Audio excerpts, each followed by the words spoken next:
struggling to move your nonprofit forward? You've come to the right place. Welcome to the Nonprofit Architect, where we are giving you the actionable steps you need to launch and grow your nonprofit organization. Now, here's your host, Travis Johnson.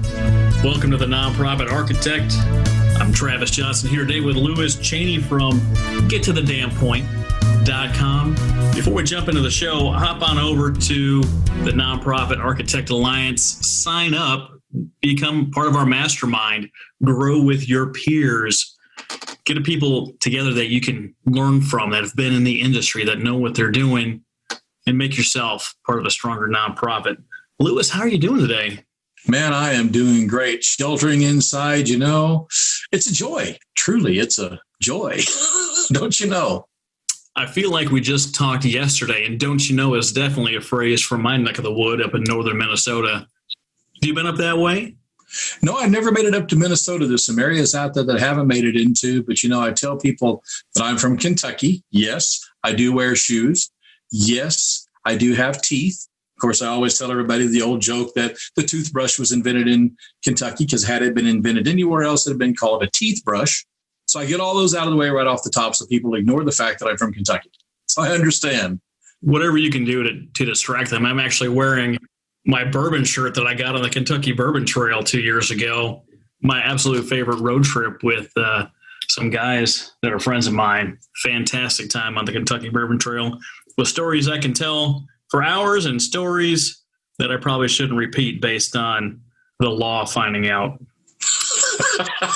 Let's not do that. I don't think there's some things I want to see, like, your picture somewhere in a post office or anything like that. So we'll just stay out of all of that.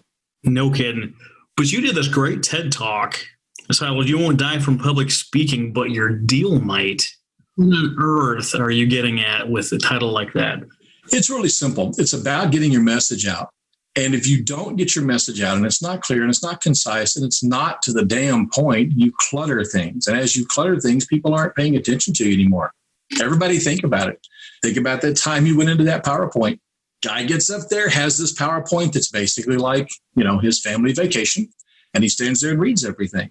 At some point, you're looking at him and going, get to the damn point, and your deal is going off the table because people are not interested anymore. There's ways to get in there and get to the point. That way you're getting what you want heard, and not wasting time and not losing your deal. That's so important. And when we say deal in the business world, we talk about mergers, acquisitions, new product lines, new partnerships. In the nonprofit world, that might be sponsorships. That might be donations. That might be someone that's willing to promote your cause on a trade basis, trading services. And now you get up there and you don't sound like you have a clue about what it is that you do or who you support. If you don't know what you do in a clear, concise format, something like helping you build a stronger nonprofit, or I'll get you your next $30,000 in donations, nice, clear, succinct lines that convey that you know what you're talking about, what you're really working for, they're not going to listen.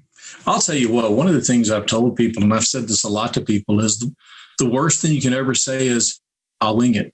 If you're going in to try to present, for example, talking about people in the nonprofit world, if they're going in, they're trying to talk to some people who can help them with the two lifebloods they need, which is money and volunteers. If they go in and they try to wing it and they drift off over here, it's sort of like reading Stephen King. I love Stephen King, but here's the thing about reading him. You start here and you go over here for 400 pages, then you come back. Then you go over here for 400 pages, then you come back. It's kind of like that. You need to be more direct in that. And that's what I'm talking about. If you get in there and you don't get that across, it's not just the line, but it's how to present what you're talking about, which involves so many other things we'll get into. But you're exactly right. You've got to have that message in your head before you walk in. Don't walk in and wing it. Now, share with our audience what your background is and how you came up with this get to the damn point mentality and where that really took hold for you. Spent a lot of time working in television news. I have a very long career in that. That's where I started off. I've worked in entertainment news, working with country music artists, famous people. I've worked from everybody from the homeless to the rich and the famous. And the thing about it is we had a certain amount of time to tell a story. If you watch a news story, they have about a minute and a half to tell a story. That's what we had. So you didn't have the luxury of dragging this out. The only time we drug any pieces out, so to speak, is when they did what's called sweeps pieces. the ones with series pieces where you had maybe 5 minutes to tell a story. But 5 minutes, if you think about it, really is not a long time either. But in the world of television, a minute and a half is what we had. So we had to get in, boil it down to its essentials. It's not a magazine. It's not a newspaper spread. You had to get in. You had to get out. And it's kind of like movies. They tell you a scene only exists because it's there to give the information it's supposed to. They say in a movie, you come in late and you get out early. And that's exactly what I'm looking at, the way that I approach this and teaching people about speaking. When you talk about those little sound bites, that little minute and a half you might have online, if we look at the social media world, that's Twitter at 140 characters. We're now at 280, but at 140, you don't have enough room to mess around. You said your words, you got to the damn point, and the tweet's out and done, and there's no going back. The other side, that's you got a converse issue there, though, too. The world has been brought up, and I've got kids who are 24 and 20.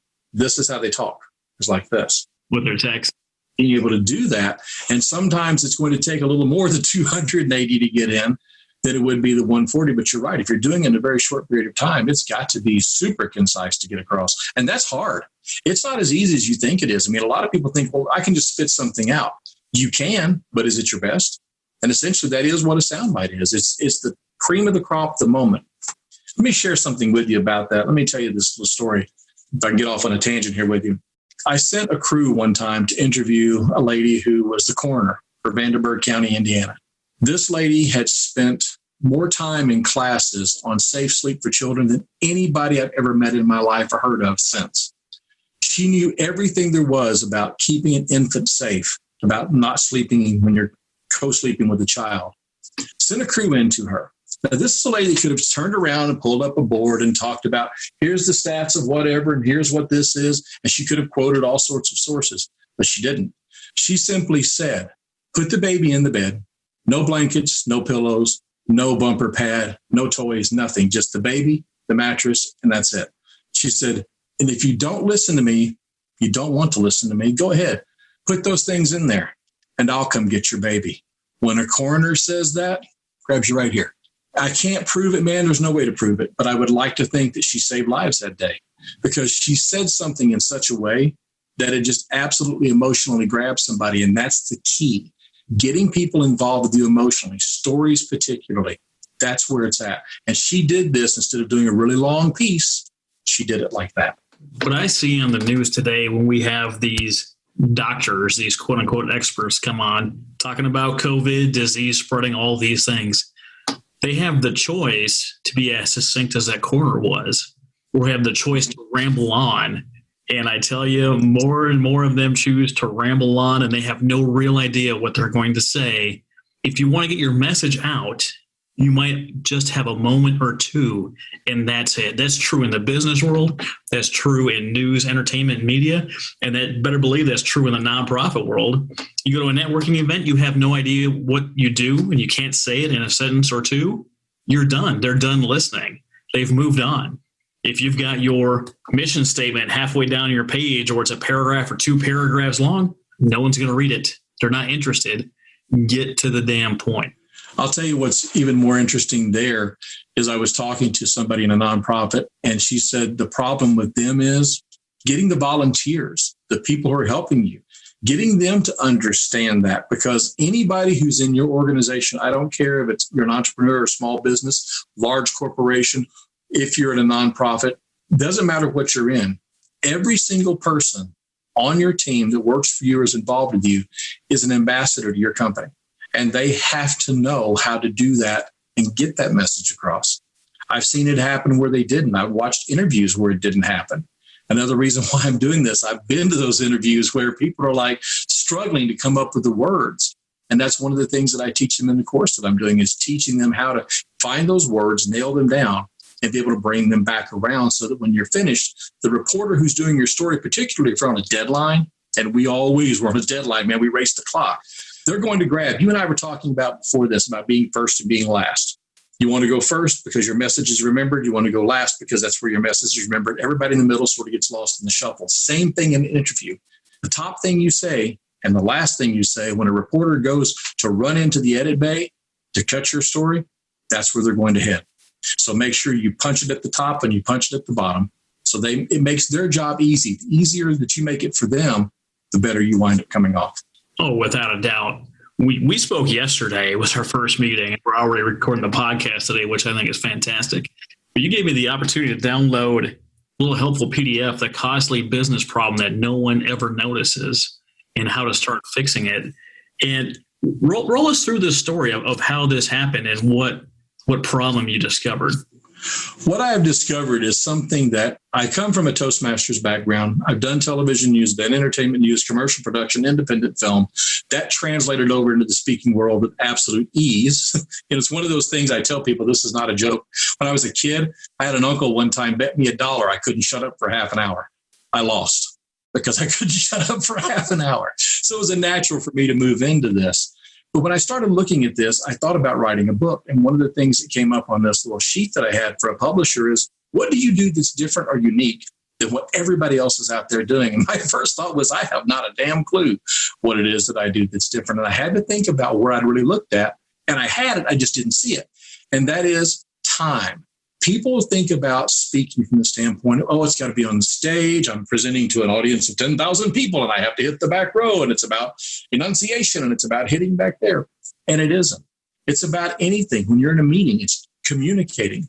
And if you're not doing that in a way that gets people involved and isn't shorter, you're losing time. The example that I talk about in the ebook you're talking about, if you look at, say you have 50 employees and those employees make $25 an hour. And each employee is in a meeting for an hour a day, every day, 5 days a week. By the time the year is over with, you've spent over $300,000 on meetings with these people in those hours that are used up.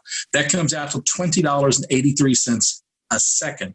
So when I talk about the ahs and the ums that I'm sure we're going to get into, and people go, oh, it's okay to have those in there. They add up. And I can show you that they add up. And as that adds up, you're losing money. You're also losing your message and you're losing productivity. That's what's on the ebook.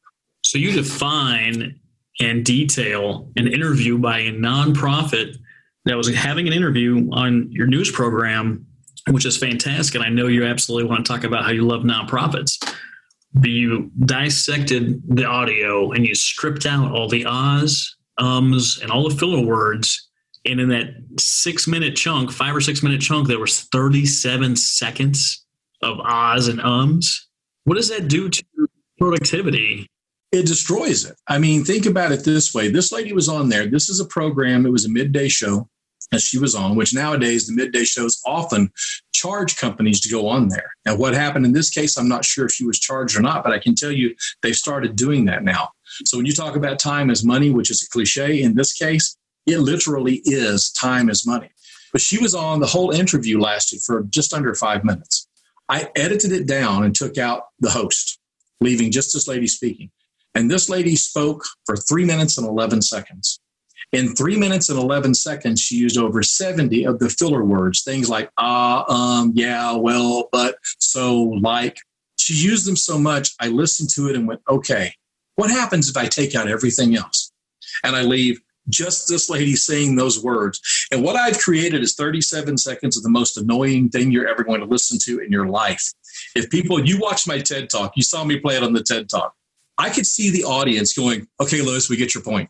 No, seriously, Lewis, turn it off. Would you please turn that off now? After about 10 or 15 seconds, because it's like nails on a chalkboard. Had she been talking for a full 6 minutes, just her, a full 30 minutes, just her, she'd have lost over 6 minutes of time. That's 6 minutes of message. What stories could you have gotten in that 6 minutes? What other examples or data or anything you could have gotten in there to help persuade people to your cause that you're losing simply on these? And that is the tip of the iceberg. When I think of nonprofits that I've talked to offline, behind the scenes, call me up for a 30-minute call, and I ask them, what is your mission? I get a handful of filler words, which should be the most succinct thing that you know as a nonprofit should be your mission, your vision, decide what it looks like for you, and tell me. That should roll off the tongue of you, every board member, every volunteer, every employee, everyone that's championing your cause should be able to repeat that thing verbatim without any effort. It should be easy as taking that first breath in the morning when you wake up. Stretching may be hard for some. You folks listen. Let's not be hasty here, but it should be second nature. It should be no problem whatsoever to say, "This is my mission. This is who I care about. How can you support us?" You know what needs to come right after that, though? They do need to be able to say that, and it needs to be short. It doesn't need to be the prettiest of words. Sometimes it's not even the exact statement itself, but it's what does that statement mean? What's the message of that statement? Let it be that. Let the heart of it show, particularly in the nonprofit world. And the next thing that should come out of their mouth is a story, because nonprofits, they have tons and tons of stories. And we're not talking about it has to be a 45-minute long diatribe. It could be something as short as the one I just told you about the lady who said the soundbite. But a story will make people do this. They're going to lean in. They're going to pay attention to you. And it's going to touch them. And everybody has those. You've got those. For people who are new to your organization, share those stories. Have them share any stories they run into. Keep a Rolodex of these things, man. Sort of an old term now, Rolodex, showing my age. Keep it in whatever electronic file you want to, but you want to keep up with those because those things will come in so handy sometime. You won't even be thinking about it. Somebody will ask you a question at some networking event, or when you're speaking to some group, they may throw a question out, and all of a sudden that story will come forward. It's funny that you mentioned Rolodex. I'm going to get off on a little side trail here. I got a friend that absolutely loves vintage stores, and she was showing me pictures of some of the things she was looking at, and she was like, "Do you have any idea what this is?" And it was, no kidding, a Rolodex filing system for addresses, phone numbers, and contact information.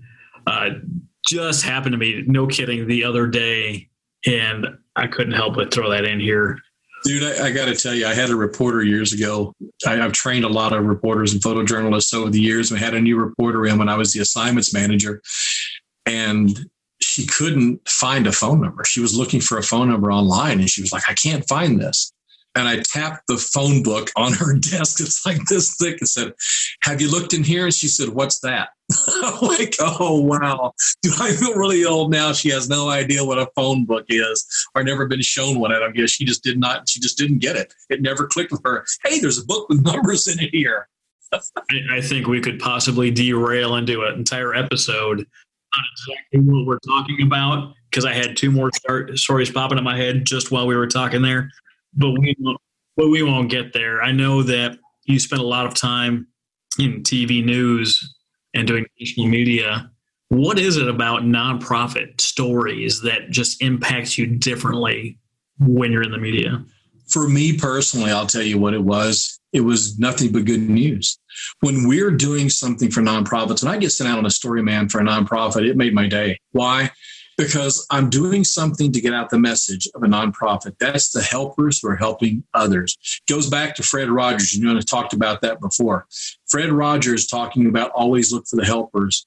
After going and covering, fires and murders and death and destruction and wrecks and everything else, I get handed a story where I get to go, and it's a shop with a cop, where they're going around and they're buying toys for people for Christmas, or it's the drives they do at Christmas time. Those are the ones that really get to me, because I go and I watch these big bins get filled at a Salvation Army. Then I go back and do that story later where that child gets that toy who otherwise wouldn't have gotten that toy had it not been for that particular nonprofit, the work that they do, and the people who support it. If it weren't for that, here's a child that I can't even imagine wakes up on Christmas Day and doesn't have anything. So when I have those kind of stories, how can you not fall in love with that? How can you not be moved by that and go, this is what's good for humanity? And that's what it did for me. It just lit me up to go to those things, man, because I got a chance to help. It was my part, tiny part that I got to play in helping them do a good job. I love that. And when we talked yesterday, I had told you my background, my reason for doing what I'm doing, my why. And I've shared that in a few episodes recently. I won't get into that, but I really am doing this to help the helpers, the guests that I bring on that are experts in just a litany of fields between nonprofit work, fundraising, writing grants, how to operate a board governance, which is just the most riveting topic for people that excel in startup businesses. I had an episode with Ned Murray, and we talked board governance, and it was fantastic. He completely nerded out on it, and I love Ned to death But that's not just a topic you would be all over. Just random bar conversation. Hey, do you want to talk about governance? No one signs up for that, right? No one. But then you bring in business leaders that talk about startup troubles and how to get into a CRM and how to run it as a business and all the same things that translate between businesses and nonprofits. And then we bring in someone like yourself that has a real niche that applies to anyone in the nonprofit space or the business startup space. And these episodes are just fantastic. I love them to death. I love getting this knowledge and information out there. And if honest, I'm being a little bit selfish because I get to interview these experts and have at least a few conversations with them where I get to ask all the questions that I want to know. Whether or not I share them with my audience is arbitrary, but I'm getting the learning that I need in addition to all the audiobooks and podcasts that I download on a regular basis. It's just wonderful.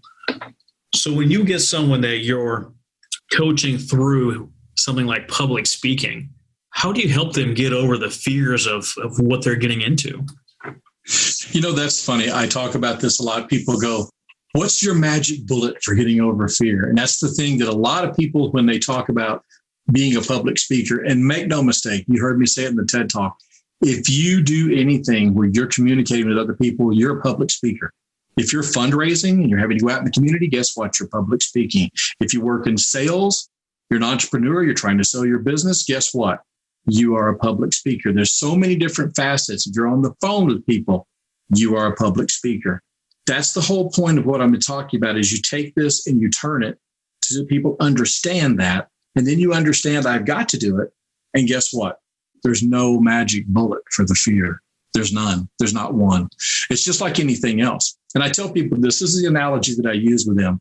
When you first started to drive a car, unless you're raised on a farm in Kentucky, which does happen, I've seen it happen. If you're raised on a farm, it's a little bit different. So for those of you out there raised on a farm, I'm not knocking you at all. I'm just saying I've seen this happen. They can hop in a car at 16 and drive because they've been driving on the field since they were about 10. They can barely see over the dash. Whole different world. But typically speaking, if you are somebody who's starting off as a new driver, you didn't just hop in the car, turn on the key, and take off. No, what happened? You had to learn the rules of the road. You had to learn how to operate a car, understand the brakes and the gas are different things and have different functions. I've been down that with both my kids. Sometimes that was a question. But anyway, I'm not kidding. I had a kid who wanted to turn left on a red light. Dad, you can turn left on a red light, right? He's heading for the red light, not slowing down. And I'm like, son. So you didn't just hop in and do that. You had to learn how to do it. It's the same thing here. But it'd been really great if somebody could have just almost plugged you into a lot of those tips and tricks. And that's what I'm trying to do is plug so much information into them. It speeds them up in the process to be able to get their driver's license, so to speak. See, that's fantastic. All the things that we cover in nonprofit worlds and entrepreneurial journeys, it's the same. It's a skill. There's no one that just hops out there and is fantastic at something. It just doesn't happen. If it does happen, it's because they've got background in many other areas where they've worked on something very similar, and the bridge there is much shorter. It's not like they're hopping in blindfolded. They have some kind of background in something. Like, I understand that basketball is a skill. I understand that I am terrible at basketball and that I will put no time toward it. But I also don't need basketball in my life to reach nonprofits, to better the people that I'm around, to elevate others and provide value without expectation. I don't need basketball as a skill to do that. What I do need is the ability to ask questions and to actually listen and drive conversations where they need to go and provide tips, tricks, pointers, value, and insights to give people clarity and help them over the hump. Those are skills that I need. Basketball, I'm not built for basketball, let's just say. I'm more built like Gimli in Lord of the Rings, like I'm going to help you get through the dungeon. I'm short, I'm wide, not particularly coordinated, but I don't need to be. But if I focus on the skills that I do need to be successful, that I do need to work on, everything is going to get easier. When someone is lifting weights at the gym, they get stronger and stronger. The weights don't get lighter. The weight still weighs the same amount today, tomorrow, and forever. But due to exercising that muscle and getting stronger, that weight gets easier to lift. That load is easier to carry. And when you go on stage for the first time and you tell your personal story, surprise, it's going to be terrible. It's going to hit you with emotions you never thought you had before, or you're telling it in front of a family member or a spouse or a friend that didn't know the story, and you catch their eye and you see the horror on their face. And all of a sudden, you don't even remember where the heck you were yesterday for lunch.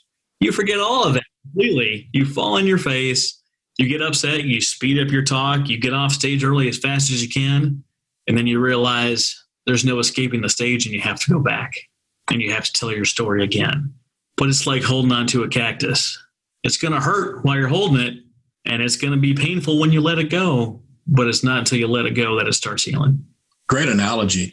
It's interesting you talk about that and how it can affect you from an emotional standpoint. I did a speech for a competition, and I was talking about a friend of mine who had recently passed at that point. And I had rehearsed it. I had worked that out. It was a competition speech for Toastmasters. And man, I was fine. I did it for the first time in front of my Toastmasters group, and it hit me out of the blue. I did not see it coming, and that sucker hit me like a train, because those stories that you tell can have those emotions in them. And you may have told it to other people that are you used to talking to. When you get out there and you talk to some strangers about it, or you talk to somebody you don't talk to a lot. And in my particular case, it was my people that I knew were going to support me, but it just came out of nowhere. And it's really not a bad thing when that happens. It doesn't mean you break down, doesn't mean you lose everything, but it does show, especially in the nonprofit world, you're human. You're absolutely human, and you're working with other people. And man, it's just, I can't think of anything better than when I see somebody who's got a passion and an emotion and a fire for something. But passion will only take you so far. You can be very passionate. I consider to be passionate and talk to you about, hypothetically, Lost in Space. It's a show that I loved as a kid. And after about 2 minutes, you're going to be going, I don't care anymore, Lewis. I really don't care about Dr. Smith and Lost in Space. So passion's only going to take you so far. You've got to have a connection with the audience, create what's called that Me Too moment, where when you're telling a story, it's universal. The thing that we talked about before, the coroner and hearing about the safe sleep, there's going to be people in your audience who are going to be moved by that because of some connection that they have, where then the story doesn't become mine, it becomes ours. And when that happens, that's when you've got your audience. It's not the data, it's not the stats, it's not the PowerPoint, it's you, what you bring to the table and how you connect those stories. And you'll know, if you make a back of these stories, like I told you, you have a backup of all these stories, you'll know which ones fit for which crowds. And you'll be able to put those in as you need them, and they will work wonders for you because you'll connect in a way that no data could ever do. Absolutely. You can tell the story from a perspective that people can connect with, that people can understand. You can connect with anybody. I could talk some stories all day about military things and use all the technobabble, where I use all the acronyms, all the things I talk about on a normal basis. And depending on my audience, they're either going to love it and we're going to save wavelength, or they're going to hate it and be like, Travis, what on earth are you talking about? I didn't understand half of those words, and all of a sudden, I don't care either. Let's move on to the next topic. If you find yourself talking to a group of people and everyone looks like deer in the headlights staring back at you, you might tweak your speech for next time. Have yourself recorded. Go back and look. See where you stumbled. See what transitions you can use to make it flow better, and see if that technobabble exists and you're not speaking to your audience, you're speaking at them. And when you speak at them, you're going to lose them. It's a conversation. That's the thing people have to understand. Just like what you and I are doing right now.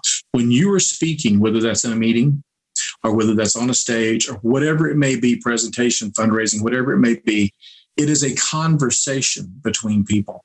And you've got to make it that way. You've got to get them pulled in. You've got to get them to understand. And you're right. Lose the things that won't matter to them. Break it down, write it out, have at least some of it down. And let me show you something. See these? These are notes. Yes, I use notes. Not all the time, but when I do. During my TED Talk, no notes at all. 18 minutes, no notes at all. But here's the thing. People think if you use notes, that's the reaction you often get is, oh my God, he uses notes. Alan Weiss is one of my all-time favorite speakers. You should look him up. He's a great, great speaker.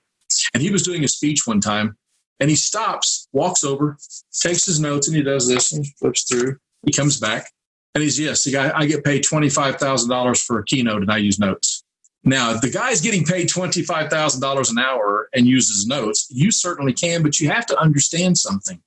Don't feel horrible about it. There's two things I want to give you on that. One, don't sit here and do this and read your notes. That's not what you want to do. But also understand the notes are not for you, but for your audience. Why? Because you owe it to them for every bit of the time that you're taking from them, no matter how much time that is, 5 minutes or 5 hours. You owe them to give them your best. And if you have to have some notes to do that, to make sure they get the material that you came there to give them, do it. Don't be afraid of it. And don't worry about what other people think about it. Just if you have to take a moment, compose yourself, walk over, sit down, take a second at your notes, get back over to your audience and continue, you're fine. Another little trick, you were talking about the ahs and the ums. You mind if I tell people how to break that real quick? Go nuts. This is all about you. Go for it, Lewis. All right. Here's the deal. Ahs and ums, those filler words that I call killer words that eat up so much time, there's a real simple way to fix it. I'm going to give that to you because I believe in giving value if I'm going to be doing something like this. It's called stop, drop, and pause. Much like stop, drop, and roll you learned about when you catch on fire. Same thing gets in your head. When you hear it coming, people abhor silence. That's the problem. When they can't think of what they're going to think of next and say the correct thing, they, I need to do this because if I'm silent, it just drives you nuts. You hear it coming. You know you're going to say it. Stop. Just shut up. Don't say anything. Then drop the word. And if I may pull a little Star Trek thing out, be a Captain Kirk and pause. Why? Pausing does two things. It allows you to get back on track to what you're saying, and it gives the audience an opportunity to catch up with what you said. It also makes you look smart. If you've lost your place, if I'm talking to you and I lose my place, I may go, that way I look like I'm thinking about something, and people will go, what's about to come out of his mouth is profound. We better lean in on that one. But don't be afraid to pause. It's absolutely okay to pause. The audience is with you. They want you to win. But there is a simple fix for you out of all of this. You get a fix on how to start breaking that problem. And guys, let me tell you, once you start doing this, and Travis and I talked about this before we started recording, once you hear it, you cannot unhear it in your own voice and in other people. And you will wind up doing what I do. I make a tick sheet when people are talking. My wife elbows me during meetings. Just stop it. I can't help it. I have to count the number of ahs and ums that they had in something. And it's really amazing when you notice it about yourself. And if you stop doing it and everything else you do, every time you speak, guess what? It goes away whenever you're doing presentations, when you're doing sales, when you're doing fundraising. It just happens. I get accused of being overconfident and cocky when I'm speaking to a group sometimes. And I ask them, like, why would you feel that way? And they say, you're just so powerful with the words that you use. And I'm like, look, I'm not confident on all these things that we're talking about today. But what I am confident about is the words that I'm going to be using. Whether or not they're right, I couldn't tell you. Whether or not the idea is crazy, I'm not signed on for that yet. But I've decided to speak every word that I say with confidence. And it's interesting, you used the word profound a few minutes ago. Zig Ziglar says in his speeches, he's like, that's profound. And I always tell you when it's profound because I found that people don't tag along unless I let them know for sure that it is profound. So people really understand his point. I also heard about prep time. Like, how long does it take to prep a 5-minute speech or a 10-minute speech or a 30-second elevator speech? Is there any kind of lead time and how much prep work you should do for different length speeches? No, because it's various to the person. It depends on how complex of a topic you're trying to boil down. Is it something you can say pretty simply, or is it something you really got to boil down? It varies for everybody, but I will tell you this. One of the key things I tell people in rehearsing is get off of your ass and on your feet. Why? Because your feet know more. And that sounds kind of silly when I say that, but if you sit down and you're writing your speech out or you're typing it out or whatever, and you sit at your computer screen or at a table and you read those words back, you think, I've got this down. Then when you get up and you start putting movement in with it and you start trying to imagine yourself in front of that crowd, what happens is you start trying to get off the notes because you've got the notes sitting off to the side. You start rehearsing, and your goal is not to look at the notes and try to remember everything you're going to say. And I've got all kinds of things in the course about how you can do that with some blocking and going into your rehearsal stuff and some memorization techniques. I got all of that in there. But you want to get this down where you can be those would be short notes, not everything written out. It's not the whole speech on there. It's simply notes, exactly what it says to keep you on track. When you rehearse like that, a weird thing happens, and I'm sure you bound to have had this happen. You'll be rehearsing something, and all of a sudden a thought will come to you, and you'll go, wow, that'd be a good story to put in. I'm going to write that in there. You're going to start adding material in there that you wouldn't have thought of sitting in front of that computer screen. Remember when we were kids, and I don't know if you did this, Travis, if you admit to this, man, I'm probably going to just fall off camera laughing. But I'm guilty of it when I was a kid, stand in my bedroom and pretend I'm singing to an audience. All right. I did that. I don't know what fantasy you may have had. Maybe you're thinking you're an actor somewhere and you're doing a big scene, you're doing all of that.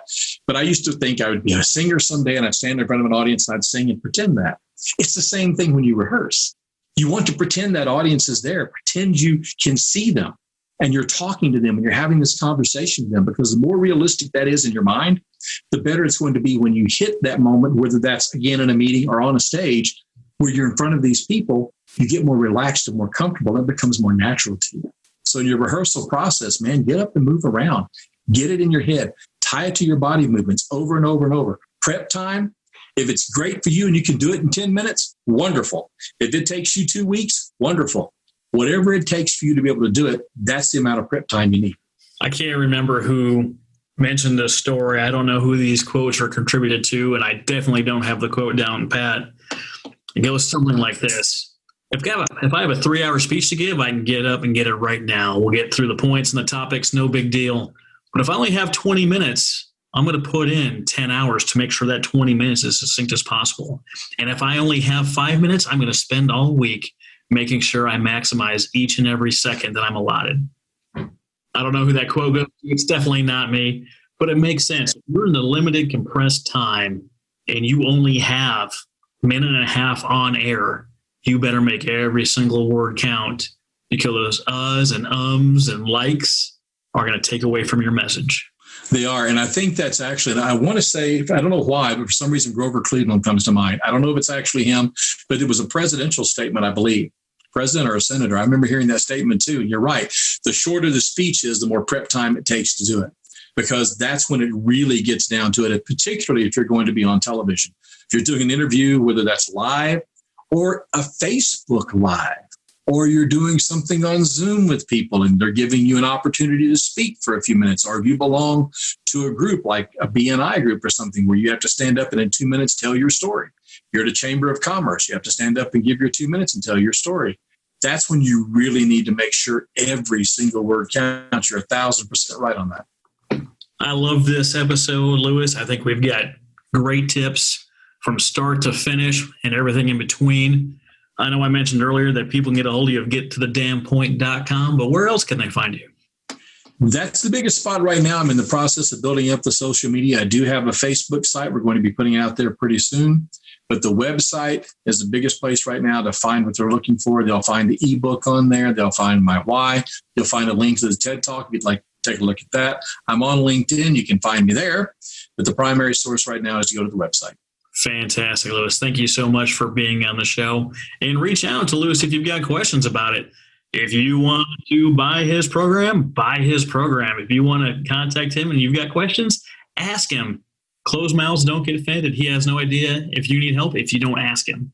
One more quick thing I just want to throw out there, if you don't mind, Travis. For the nonprofits that are listening, here's the thing, guys. I did this course, and when you look at the price of it, don't get sticker shock. What I want you to understand is for the nonprofits who contact me, who are true 501c3s, contact me. What I'm doing is for that price that you see, you're going to get to train 3 people. I'm going to reduce that down to where you buy it and you get 3 people you can put into it. So I want to make this to where it's affordable. And I can tell you, Travis and I talked about this, bringing in consultants to wherever you are. I'm in Kentucky.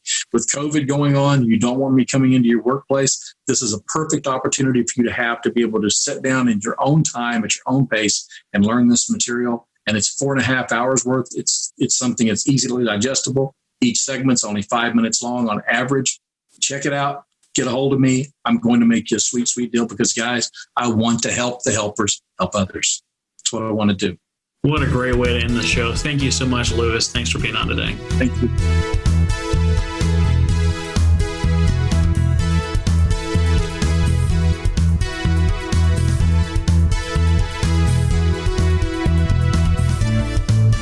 You've been listening to The Nonprofit Architect.